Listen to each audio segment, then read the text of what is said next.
New year, new intro. Thank you for watching. Welcome to the One Star Weak Foot Show. Welcome to the One Star Weak Foot Show. Hello. We got player reviews and we got much more. We do. We got player reviews and we got much more. And I review players all the time, dog. Everyone is fire like a Yule log. Fire.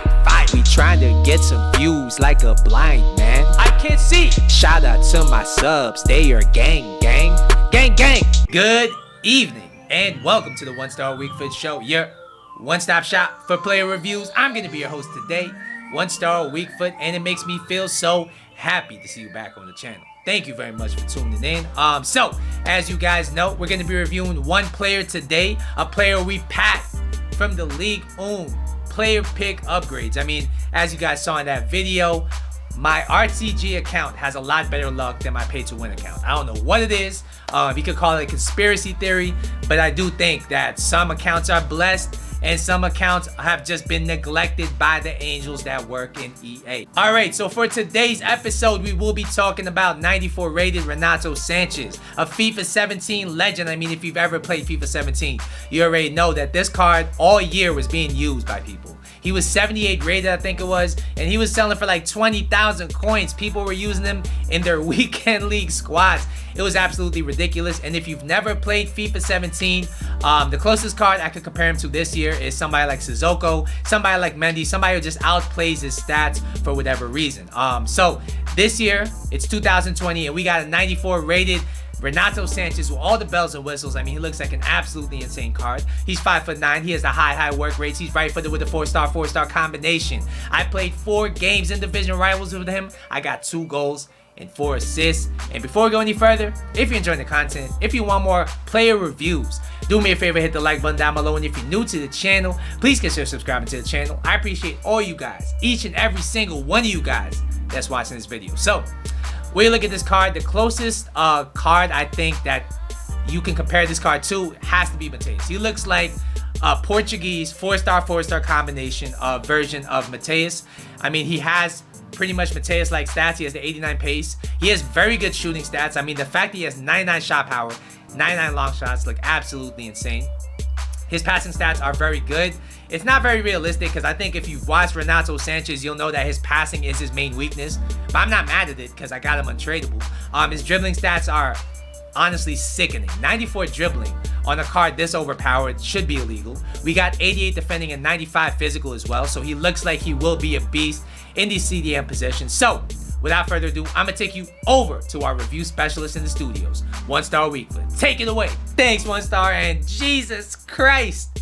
Just looking at this Renato Sanches card gives me FIFA 17, PTSD, Vietnam War flashbacks. We're here though, it's FIFA 20, and we're here to review 94 rated team of the season Renato Sanches. He is selling for 500,000 coins on the PS4 market.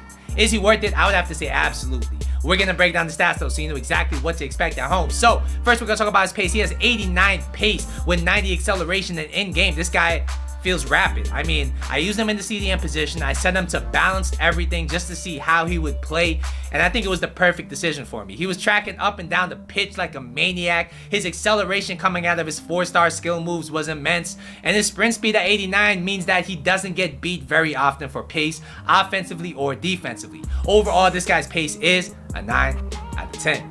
Next, we're going to talk about his shooting, and he has 93 shooting, which is mental for a midfielder. And in-game, this guy's shooting stats definitely held up. He has 90 attack positioning, which once again, I set him to balance instructions, and I felt like that was the best thing for him pushing forward. I mean, he drifted into dangerous positions when he had to. He was there for the build-up play whenever he was needed, and he was there to poach second chance efforts whenever it was necessary. His positioning was very, very nice. He has 85 finishing, which is decent, but he has 99 shot power, which I think is very, very important on this game. And in game, his finishing felt very reliable. If you get it from the near post angle, guaranteed that thing's gonna hit the back of the net. His 99 long shots are a nice touch, so if you finesse from the right angle, he's also gonna hit the back of the net.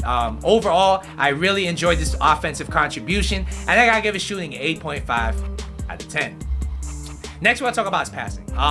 And passing is a very important stat on this game, especially with these new patches nerfing the passing. And in game, I really enjoy this guy's passing ability. He has 98 short passing, 90 long passing, 86 vision. And in my opinion, those are the most important passing stats. And in game, this guy felt very reliable as far as playmaking, passing the ball, hitting the long over the top through balls, as well as passing in crowded areas in and around the box. His 76 curve is a bit mediocre, but I did not notice it being an issue at all. Overall, this guy's passing is very reliable, very smooth, and I gotta give it an 8.5 out of 10.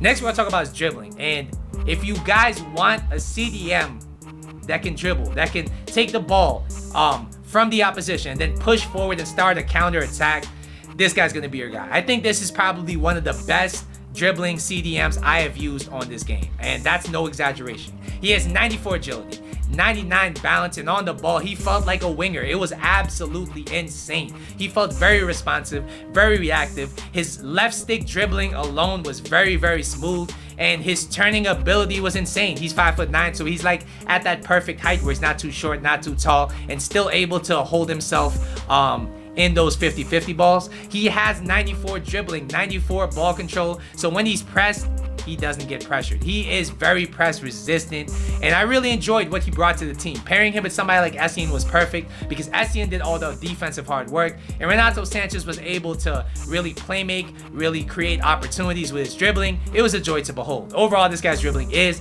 a 9.5 out of 10. It is absolutely insane. Next, we'll talk about defending. It's 88. And I think the standout stats here are going to be the 91 defensive awareness as well as the 89 stand tackle. And in game, the number one thing I will say is that setting him on balance once again was a good decision. He really positioned himself well defensively. His breakup play was very, very nice. Even though his interceptions are only 86, it felt like it was in the 90s. I'm not sure what it is, but his defensive AI was just programmed to just break up play. He made a lot of key interceptions for me in very, very dangerous areas. He has 89 stand tackling, and if you've ever used FIFA 17 Renato Sanches, you already know that his stand tackling feels like it's like 99. We're bringing some of that energy back. This guy's stand tackle is very clean, very powerful, and what I will notice, what I will mention is the fact that he has 99 aggression is really noticeable in game. There were so many times I was jockeying with this Renato Sanches card, and he would manually, or not manually, he would automatically stick his leg in and take the ball from my opponent. And if it was just a 1 or 2 time thing, then I would be like, all right, maybe that's just the AI doing the AI type thing. But being that this happened multiple times in multiple games, I do think it's something that's built into this Renato Sanches card. His defensive AI is very aggressive, and all you really need to do with him is jockey. His AI will do the rest. Overall, this guy's defending is a 9 out of 10. Finally, we will be talking about his physical, and this is one place where he really shines. He has 99 stamina. Man does not get tired. Man got lungs of steel. He has 99 aggression, 88 strength, and you definitely notice it in game. Even though he's not the biggest midfielder, he makes his physical presence known. He's one of those midfielders that makes his mark on the game, and a lot of it is due to these 2 stats. He has 93 jumping, which is not really a big deal, but it does mean he holds his own in those 50-50 aerial challenges. Overall, this guy's physical is a 9 out of 10. Alright guys, so what's the final verdict on this card? I think this card is a tremendous buy. I think if you can link him on your team, even on 8 chem, he's definitely well worth the purchase. Comparing him to a lot of the players in his price range, for example, Flashback Allen. I think this Renato Sanches feels like a juiced up version. He has a better weak foot than Allen. He has much better finishing. He has much better dribbling, and his physical and defensive capability, I think, does outweigh what Allen brings to your team. Overall, I gotta give this Renato Sanches card a 9.5 out of 10. This guy, for whatever reason, he's just built for the game. No matter which game it is, FIFA 17, FIFA 20, this guy's just built for the game. He's built for the game's engine, and you definitely notice it in game. There is nothing he can't do at a high level, and I really enjoy what he brought to the midfield. Alright guys, so that's gonna be my Renato Sanches FIFA 17 GOAT review. Hopefully you guys at home enjoyed it. Once again, don't forget to like and subscribe. I'll see you guys in the next episode, but until then, later. The audacity. Free Kirk. What have they done to this game? Pink boots. Fix your damn game. Sorrow, you were goofy. Are you dumb? Time to face the music. Look what you've done. Bad news for Vancouver. Global warming's come. All these rats just look like Master Splinter's son. Shout out Kurt, free Kurt, I've been watching him from early. Need some antiseptic cause EA done him dirty. How a lad from Malta got him feeling oh so scary. Overload ball side in real life, he leave him buried.